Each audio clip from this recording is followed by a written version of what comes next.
So in a way, evidence-based management is very simple, and it just means making a better informed decision. So in the context of management, that means using different kinds of evidence from different sources, both to first identify a particular problem or opportunity, and once that's identified, then to try and identify the most likely solution. And so management, for us, the main sources are firstly the manager's own professional expertise, what they've learnt in their career, what expertise they have. The second source of evidence is stakeholders, which would include obviously employees, maybe shareholders, maybe the wider community. The third source of evidence is scientific evidence. So scientific research that's relevant both to the problem and potential solution. And the fourth source, of course, is organisational data itself. So essentially it's about trying to gather evidence from those four sources, combine it together to better understand the problem, and once that is understood, then think about the most effective solution. Yeah, I mean, I think when we look at managers or HR managers and look at the decisions, it's quite easy to go, well, that was a really strange decision. Why did you do that? Because there wasn't much evidence, you didn't think about it very much, you went for the first option you thought about.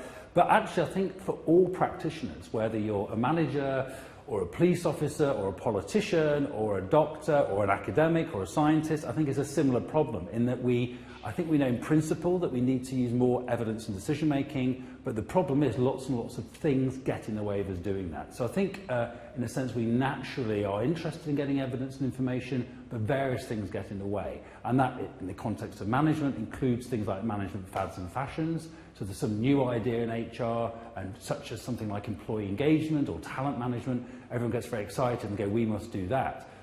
And then you think, well, actually, do you have a problem with engagement? Why are you measuring it? Is engagement important for you? And if you don't know those things, then there's probably no point in following these fads and fashions. I think that's one thing that gets in the way. Another thing, which I hear a lot from managers and HR people, is that they often feel that what they do is not evaluated. So whether what they do works or doesn't work or has no particular effect, they never get to find out. So again, the incentive isn't there for them to use evidence. So I guess I'm quite optimistic about it. I think people do want to use evidence, but understanding these barriers is a very important starting point to try and get closer to making better informed decisions.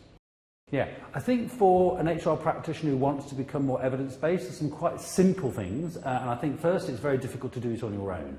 So if you are a single HR manager surrounded by a team who are not interested in this, it's very tricky. So the first thing is get lucky and make sure you've got a team who are interested in evidence-based practice. The second thing is quite simply to ask the question why a lot. Why are we doing this? Why do we think it's a problem? On what basis? I think the third thing is to look at some of the resources on the Centre for Evidence-Based Management website. Look at the Centre for Evidence-Based Management website for things like tools, techniques, ways of thinking and approaching sort of problems in an evidence-based way. So I think there's some fairly simple, straightforward things people can start doing straight away, but it is by no means difficult.